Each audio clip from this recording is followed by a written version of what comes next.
Okay, so our first presenter tonight is Risa Armstrong. I think the majority of you may be familiar with Risa, but if not, she's gonna tell us a little bit about herself here. She owns Vitality Market in Jackson, Missouri, and she's all about natural. So, Risa, I'm gonna let you take it from here. Jason, do you want her to use that microphone? Oh, I get to hold my okay. Can you hear me okay? Mm-hmm. All right. As she said, I am Risa Armstrong. For those of you who don't know me, I live in Cape Girardeau with my husband. My husband Wayne and our 5 kids, and I run Vitality Market in Uptown Jackson with my mother. Today, I will be sharing with you about gardening specifically, the act of providing food for human consumption, and why it's so important to me that I share my passion with people like you who want to learn more about it. You may be wondering what I bring to the table.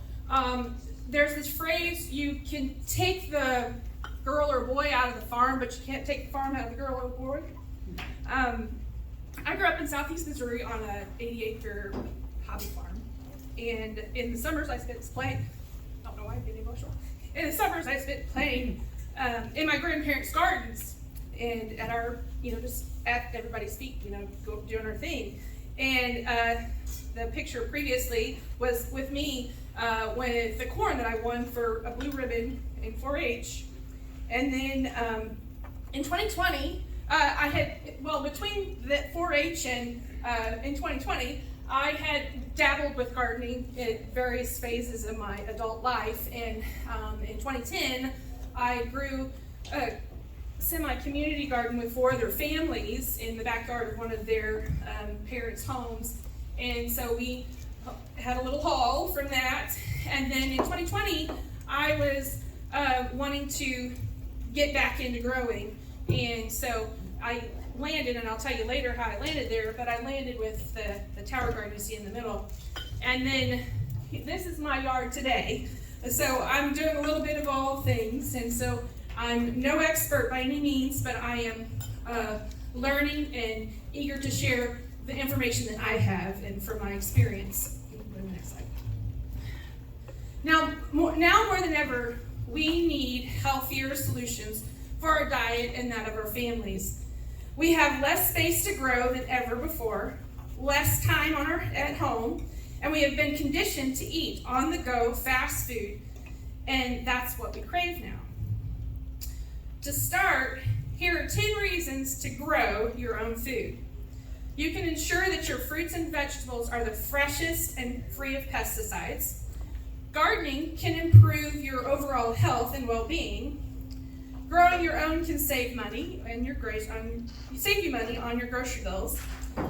It can reduce your carbon footprint and help promote biodiversity. Spending time in nature and caring for plants can help reduce stress and promote relaxation. Growing food is a fun and educational activity for families. It can bring people together and promote a sense of community. Gardening can be a part of a sustainable lifestyle, promoting self-sufficiency, food sovereignty, and reducing waste. Seeing your plants grow and harvesting your own produce is fun and rewarding. And if you grow it, you're more likely to eat it, so will your children. Next slide. 10 corporations control almost all of global food supply. We need to take back our ownership of our food. We must become food sovereign. Are you familiar with food sovereignty? It's about taking back ownership and growing our own food. Food sovereignty is important for us and our communities to have control over our own food systems in order to ensure access to healthy and sustainable food. According to the T. Colin Campbell Center of Nutrition Studies, our society is completely dependent on corporations bringing in food. Our current food system is unsustainable.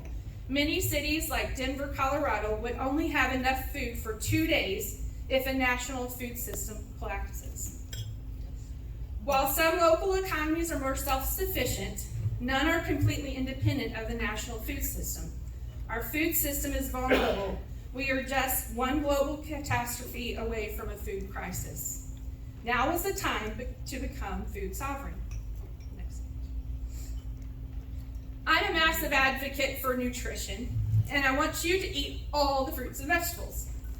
Yet it's important that you know what you're getting from your store-bought produce, so you can make better choices and give you more reasons to eat local, in season, and to grow your own. Did you know that store-bought food, that there's a lot of produce is picked unripe and is gassed with a ripening gas? Organic doesn't necessarily mean pesticide-free. And produce travels an average of 1,500 miles and can be up to 10 months old before you eat it. Next slide. Here are some things you need to consider before you start a garden.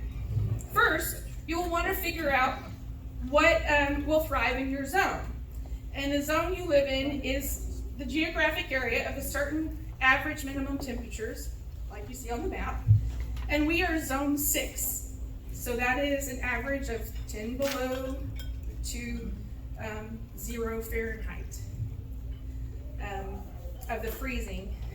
Labels will tell you which area plants grow best and what time they will flourish. Basically, cool season crops like broccoli won't grow well in summer, and tomatoes and peppers won't grow well in cool temps. If you're not sure, do some research. There's tons of resources online, and there are local gardeners that you can ask. The Extension Office has all sorts of resource growing guides on their website. Next page. Who has an extra acre full of sun to grow a garden? How about cutting into that beautiful lawn or landscape to install a space for veggies? If you see the importance of growing your own food, here are some options. Most importantly, all garden plants need 3 essential ingredients: nutrients, water, and lights. And as you can see, there are multiple ways that you can grow your gardens. You have raised beds, in-ground, which is the traditional way of farming, containers, hydroponics, and aeroponics. And then, of course, there's community gardens, greenhouses, and farming. In Missouri, we can't grow gardens without supplemental water during the majority of growing season, and it's a necessary part. Plants are workhorses and need to be fed well and often. You pick your style of nutrients, either commercial fertilizers, which is not good for organic-driven dreams, organic plant food from fish or fossilized plant deposits, or many animal manures. And you need to produce the animals to know what is in that product. You don't want something that's full of growth hormones if it matters to you. Sunlight is a must. 6 to 8 hours or more a day. Fruits and vegetables production. I'm sorry, Russell.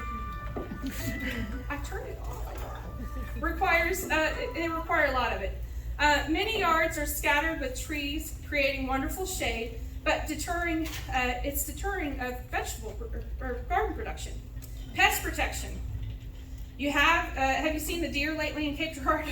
They're everywhere. And then you have the rabbits that want to eat the plants before the deer. And then you also have the raccoons who are notorious to strip the plants. And I had an incident already where they pulled up everything after I just planted it. And so they're cute, but hey. This is probably why the best intentions of gardeners can go out the window. This is probably why less than 1% of our current population grows a garden compared to our grandparents' generation when 45% grew their own food. My grandparents did not have one small side garden. They had multiple acres of gardens. So it was a very common practice just a couple generations back. To change the current course, we need easier solutions. Our children need to learn where their food comes from and what it means to be more self-sustaining. Why eating fast food and junk food shouldn't be and doesn't have to be their future. This is the first generation that is not expected to live as many years as their parents did. Men's fertility is declining and projected to a projected disastrous infertile level by the year 2050. Maternal mortality in the U.S. is rising worse than any other developed country. And you know that nutrition is rarely ever mentioned. According to the Old Farmer's Almanac, this list summarizes most of the most nutritious veggies that are able to be grown in our gardens. The most popular garden veggies tend to be tomatoes, green beans, kale, herbs, and lettuce. These plants are relatively easy to care for and can be grown in small spaces such as containers, raised beds, or an aeroponic tower garden. It's also important to choose plants that are appropriate for your region and to start with healthy soil and good quality seeds and seedlings. Next slide. We need options. We need easier. What I have with me today is the tower garden. This is a mini because it's built shorter so that I could transport it today in my van. I have 3 of these located in my home, about to be set up again, to grow food for my family, and we share our extras with our friends and the community. It's an aeroponic growing system. Aeroponics basically means that it's hydroponics on steroids. It uses water and minerals intermittently to allow more oxygen into the growing of the plants than when needed, and then to produce a more tasty and more nutritious produce. I picked some peppermint today from a container I have growing outside of my shop. And it is here. And then this is some I picked off of a friend's tower today. And now of course they're in different growth stages. This one's bolting and she's about ready to turn over her tower. And this one's a fresh seedling that I had planted. But if you notice, I don't know if you can see it here, and you're welcome to see later, the color difference. This is a much deeper green than these plants. And that is because you have about 100% recycling of your water and nutrients that you're putting in, versus when plants are planted in the soil, it's taken by other things. And so that is, often the plants are more flavorful and they're more pungent, or the smell is stronger, not pungent, stinky, but they just have a stronger smell.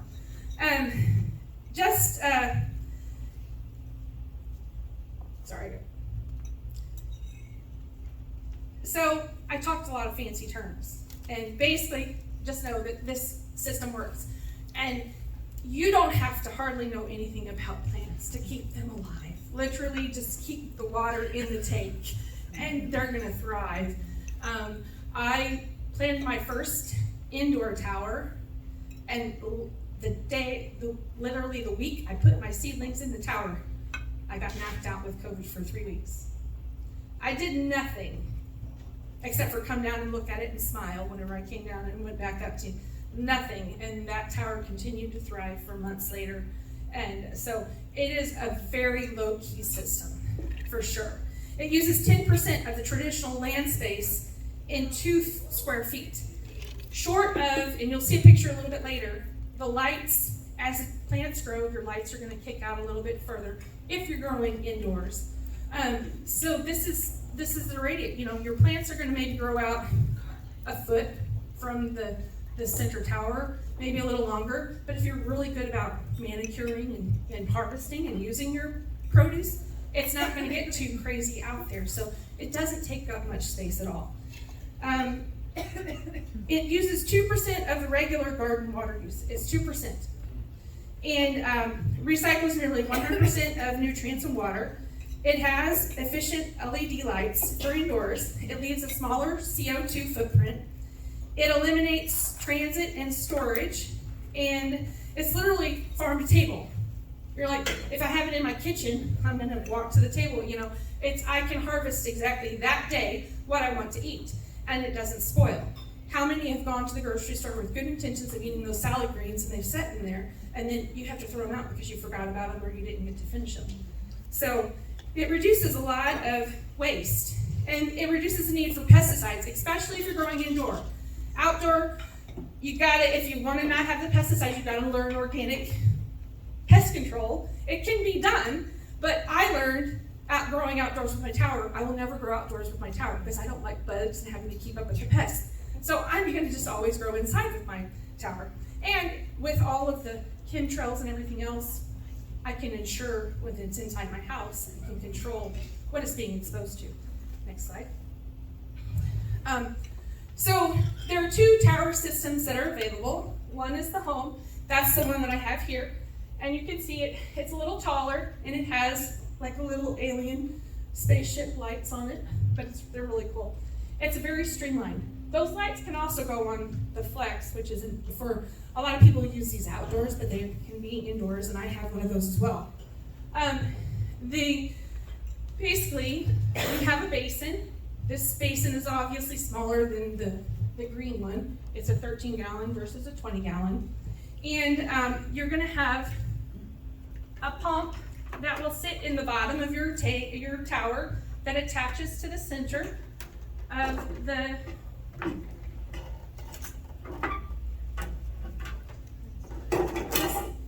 components, and it travels up to the very top, and you can see these little holes in there. And then at the very top, it rain showers down, trickles down onto the roots of your plants that you've planted.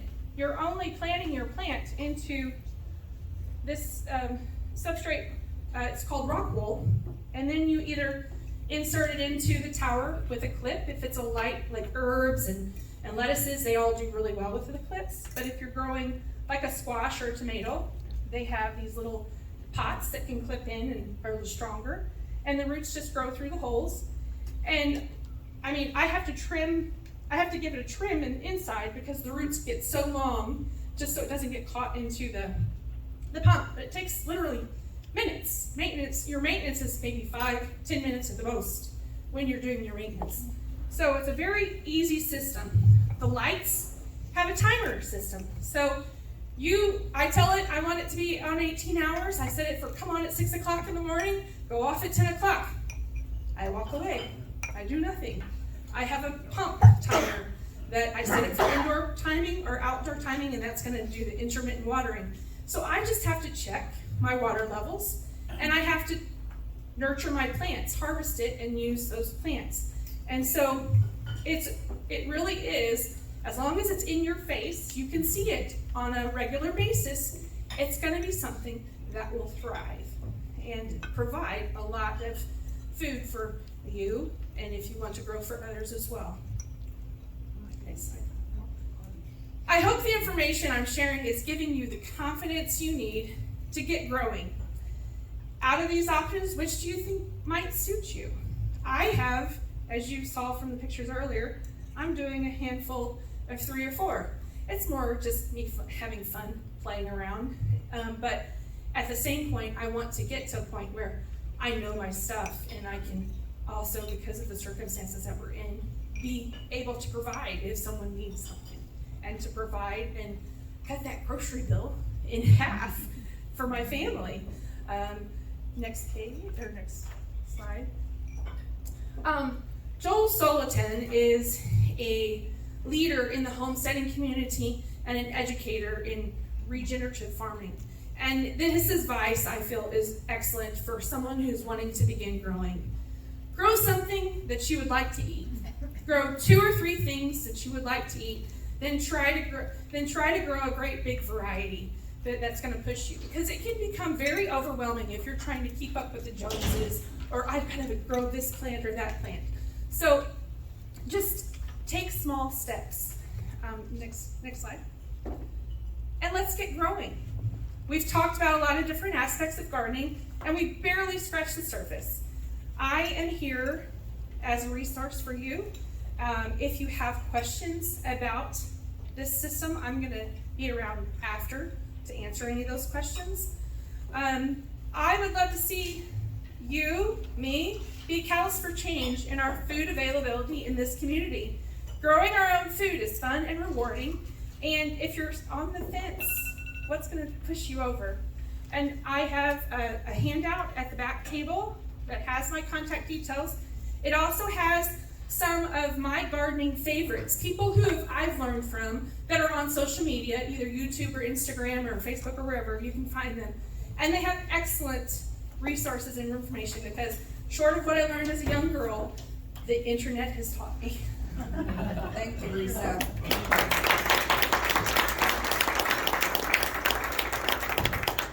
Okay, so our next presenter is Roxanne Magnus. I know a lot of you know her from the We the People group.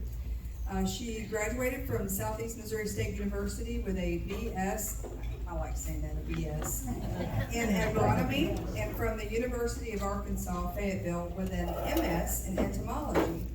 She has 7 peer-reviewed publications in entomology.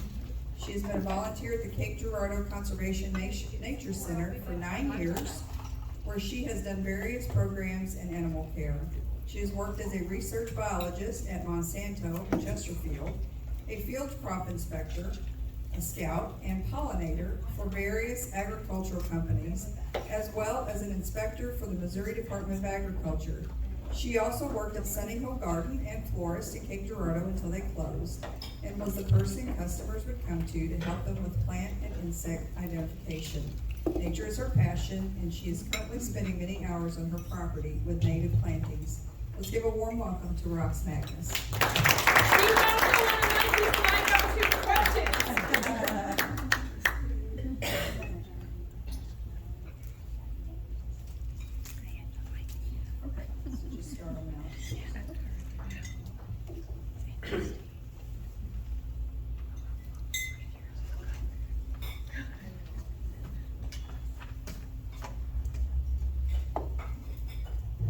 Alrighty, it's been a while since I've actually presented, so I might be a little rusty at this. I don't have a problem just introducing some people, but presenting it, I'm a little rusty. I'm going to be talking about plants and their medicinal use. Believe it or not, lots of things that grow in your yard, or we're going to focus on, are actually used for medicinal uses, and a lot of it is edible. I'm going to have Michelle pass around some of the things that I'm talking about. These, I picked them a couple hours ago on my property, so you can take them out of the bags, look at them if you like. Just make sure you just put them back in, and let the other person take a look at them. Next slide. All right, we can't talk about plants as medicinal use unless we talk a little bit about the history of plants and their medicinal use. This goes way back to ancient times, and there's a lot of interesting history about how plants were used as medicinal use. They searched nature basically to help with their ailments because there really was no publications back then. A lot of it was based on experience, and they really looked to the animals because the animals used their instincts to basically help with their illnesses. It was kind of like a trial and error, more or less. Basically, about approximately 5,000 years ago is what they have found is about what was first written. The oldest written evidence that I have noted here of medicinal plants uses for preparation of drugs has been found on the Sumerian clay slabs from Nagpur. If I pronounce that right, it comprised of 12 recipes for drug preparation referring to over 250 various plants, some of them alkaloids such as poppy, henbane, and mandrake. Carl Linnaeus from 1707 to 1708, basically he was the one that more or less identified, I shouldn't say, he can't even explain what he did. He's the one that actually kind of named a lot of plants, insects, those sort, and in his Species Planetarium in 1758, he provided a brief description and classification of species described. the early 19th century was actually kind of the turning point in our knowledge, and basically a lot of discovery was done then on isolation of alkaloids such as in poppy, strychnose or strychnine, quinine, pomegranate, and other plants, and glycosides. And today there are approximately 28,187 plant species that are recorded as medicinal use. Next slide.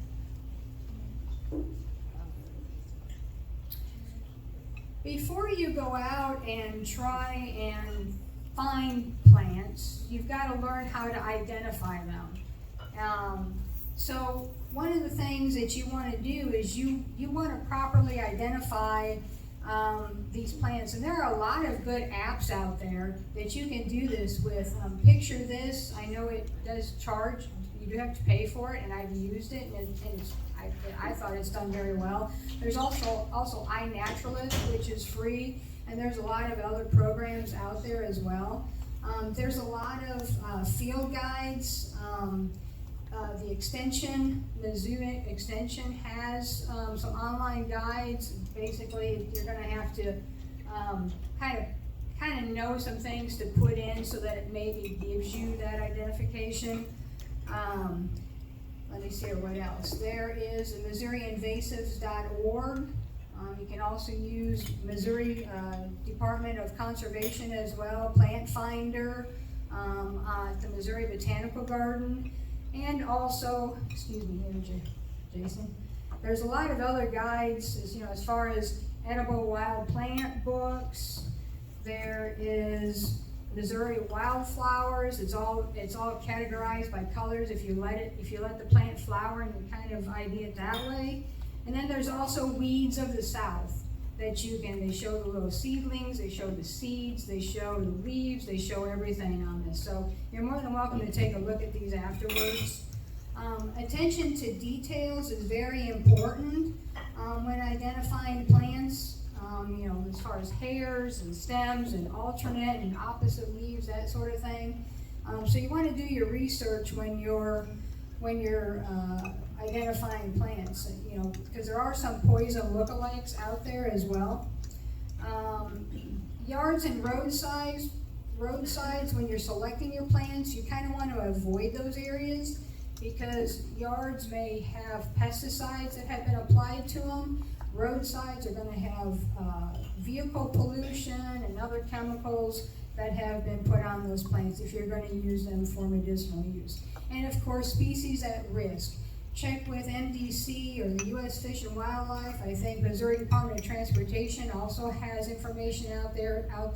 You don't want to go and over-harvest because some species may be at risk, meaning they are endangered of going extinct. When you go mushroom hunting, I think you want to leave some. You don't want to take the whole crop that you see when you go. You want to leave for spore production for next time. Next slide. Plant parts used for medicinal use is bark. That's that outer layer of a tree trunk. The active ingredients are often found in higher concentrations in the bark. Flowers are have always been the traditional popular method for making medicinals. Leaves, you can use these alone or with twigs, stems, buds as well, and seeds. Seeds of many plants are actually used for medicinal use. Next slide. Preparation and usage. So, your dried plant or herb are used for infusions or teas. Grain alcohol is usually used for tinctures, like you see at that bottle up there, usually the way the tinctures come. Tinctures are usually used with lotion or wax to make ointments or salves. Dried with carrier oil, so you're taking your dried plant and putting it in a carrier oil like coconut, jojoba, Can't remember some of the others offhand. Are used to make oils. What did I say? Olive oil, yeah, coconut. Powdered are usually put into capsules, and teas are used to make compresses. There are pros and cons to all of these. It's convenient to take. Some of them have a long shelf life. Some of them can have an unpleasant taste, like tinctures. If you don't like it, usually you want to mix it with some water, some juice. Some of them can cause skin irritation. If you're pregnant, you might want to read up on, whether you should take it or not. And then some plants actually contain oxalates that can actually, if you eat too much of it, can give you kidney stones. So basically, don't take any herb, unless you do some research on it and read up on it first. Next slide. Okay, so let's get down to the nitty gritty, and I think one of the bags over there has dandelion on it. So dandelion, everybody knows what dandelion looks like, right? If not, I've got one there for you to look at. Dandelion health benefits: it detoxifies liver and supports overall liver health. It does treat skin infection. It does support your overall bone health, and treats and helps prevent urinary infections. And some of the common uses is you can brew the roots for a tea. You can actually eat the leaves. You can saute them. You can boil them. You can fry the flowers and eat the flowers. They're actually really good. So culinary use. And then you can consume them as a pill. Next slide. Plantain. I think I've got, that, and I've also got the other plantain there. There's two plantains. Yeah, There's I saw another that. Yeah, there's the two common ones are the buckhorn plantain, which has a narrow leaf, which will be, it's dry, and then the broadleaf plantain, which has more of the broadleaf. These are the most common ones that you're going to see. There are other species that are used for medicinal use. One of the things that I really learned about this while being a volunteer at the Nature Center, if you're out and you get stung by a bee, wasp, hornet, whatever it is, you want to take a piece of that, take it in your mouth, kind of masticate it around, and put it on that sting for 30 minutes, and it'll take it away really well. So that was one of the things that I learned. So wound and inflammation healing, ear infections, urinary tract support, acid reflux as an expectorant. So as I had mentioned, some of the common uses is fresh leaves used for insect bites and stings. You can use it as an oil or extract. You can make it into salves. And of course, you can actually cook and eat it as well. Next slide. Mullein. A lot of it is coming up now. I have a whole slew of it. I have a gentleman at the farmer's market that wants some of it from me. My husband hated it when I told him, let that grow. He goes, that stuff looks terrible. And then when the stems of the flowers come up, they, in the wintertime, they're brown and ugly. And I said, they're good seed for the birds, because the birds like them. But actually, it's really kind of interesting. Way back in the day, they actually smoked this. I was reading it in one of my books. I was going to read it if I have time. I don't know how much time I have left. I have 7 minutes, okay. But anyways, I read that they used to smoke this plant. But it's used for a lot of things. In fact, Risa sells it at her store as a tincture. Mullein, it's used for coughs, sore throat, other respiratory issues. I actually have it as part of an allergy kit along with stinging nettle that I'll talk about a little bit. You can use it for hemorrhoids. You can make a compress with it and use it as hemorrhoids, which hazel works well too, that I won't talk about. Diarrhea, common uses of it is a tincture, as a compress and as a tea, and this is a picture of a compress that they've made, and that's what the mullein looks like. Kind of when it starts out small. I picked mine when they were small because I had only a certain size bag to put it in. But you probably see these. They're actually a biannual plants, so they will not come up in the same place every year, so they're biannual. Next slide. Purslane, portulaca, everybody plant these as annuals. Portulaca, the one that I'm passing around, it comes from my portulaca plant right on my deck. They're planted in a pot. It has nice pink flowers on it, but that's what it is. I've actually eaten it. I've stir-fried it with some garlic and onions. It has a citrus flavor. It's very good. My husband wasn't quite sure, but he's actually eaten lamb's quarters, which I brought lamb's quarters. I'm not talking about it, but that actually tastes like spinach. But anyways, I have eaten it. It is actually very good. It's a good source of a lot of vitamins. You see there vitamin A, riboflavin, vitamin C. It does help improve your blood flow. It helps soften your skin. It does a lot of things. It cleanses your bowels and it's diuretic. As I said, the common use is stir fry with onions and garlic or in a salad. You can pickle it, just like you pickle cucumbers. You can eat it raw, and it makes a very good emollient. So I've actually had people that would come into Sunny Hill and would buy it, and they would actually use it for such. That was what they told me. Roxanne, if they want to spend a lot of money, they can eat it at celebrations. They put it in their salads. Oh, do they? There you go.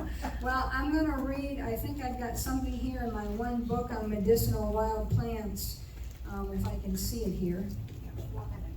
I got 4 minutes. Okay, I better talk now. Purslane has become even more widely appreciated in this country since Henry David Thoreau extolled it in 1854 in the classic Walden. I learned that a man may use as simple a diet as the animals and yet retain health and strength. I have made a satisfactory dinner off a dish of purslane which I gathered and boiled.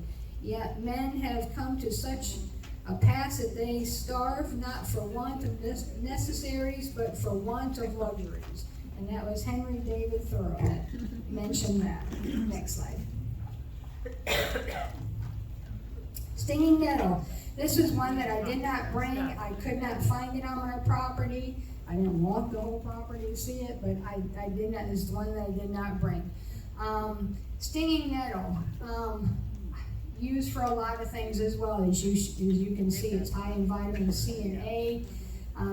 It's used to relieve asthma, coughs, and arthritis. It is also sold at Reese's store in a tincture form. I think it's used for allergies as well and seasonal issues with respiratory.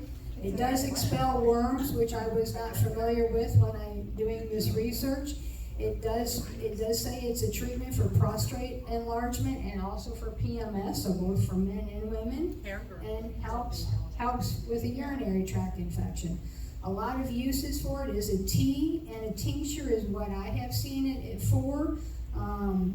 You can make an infusion with it. It's kind of like a tea. An infusion is just that it steeps longer than a tea, and you can steam the leaves for application.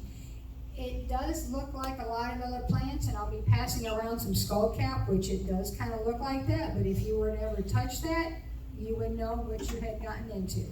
And actually, dock is the remedy for nettle as well, as long as some other things. Jewelweed. 3 minutes. Okay. Jewelweed. This is actually a picture off my land up there. I do have jewelweed on my land, and when I picked it today, what was growing right next to it? Poison ivy. And it will grow where stinging nettle is also. I just didn't find the stinging nettle. Jewelweed. This is the soap that I use. I swear by it. When I know I've been in poison ivy, or even after I've gotten poison ivy, I use that soap. It works. I don't use any calamine lotion. In fact, I finally gotten my husband to start using it and then putting witch hazel on as well, and it dries it up quickly. So jewelweed is a relief from poison ivy, oak, sumac, and stinging nettle. It does treat bruises and swelling, jaundice, and dropsy. Dropsy, I didn't know what it was, but it's a swelling of soft tissues due to the accumulation of excess water. So if you ever know that you've gotten into poison ivy, you can take the leaves and crush them and apply it to your area. The oils in it or the juice in it is kind of what is the remedy. They say you can make it as a tea and also as a soap and a salve, which I have seen it, and I've seen it in a spray as well. Next slide.